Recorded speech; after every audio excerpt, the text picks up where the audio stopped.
Abbey's Bookshop presents. Authors at Abbey's.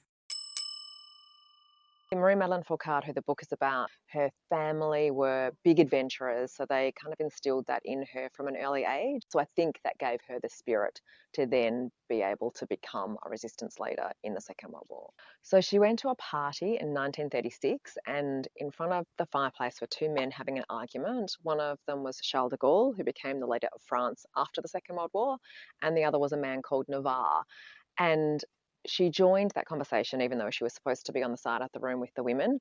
And whatever she said that night impressed Navarre so much, he asked her to help him start a newspaper to tell the French government and the French people what Hitler was really like and that he was preparing for war and that they'd better get ready. So that was her first foray into intelligence work, and that just continued once the Nazis invaded France in 1940. Most of what I talk about in the book in terms of what Marie-Madeleine does, like smuggling herself to Madrid in a mail bag that measured 4 feet by 2 feet, escaping prison a couple of times, is all true.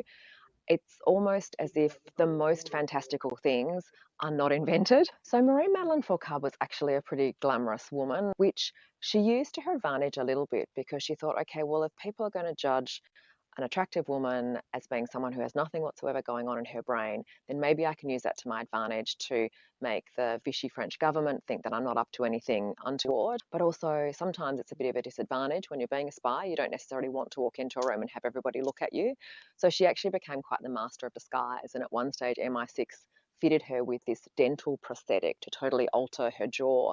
And they gave her this wig that brought her hairline down, and there's a photograph of her in this disguise, and she looks so unlike the copybook beautiful spy, which is what the British called her during the war. I prefer writing about true stories because there are so many women who've been left out of the pages of the history books, like Marie-Madeleine Foucault. During the war, Charles de Gaulle created this Order of the Compagnon de la Libération, and he bestowed that honour on 1,038 people who he believed had contributed the most to France's freedom during the war. Only 6 of them were women, and none of them were Marie-Madeleine Foucault, despite the fact that she led the largest resistance network in France. 3 of her subordinate males were on the list. So those are the kind of stories I like to write because I feel like everybody should know her name because she contributed so much to the fight for freedom, and it feels like such a shame that today nobody knows who she is and her story has basically been forgotten.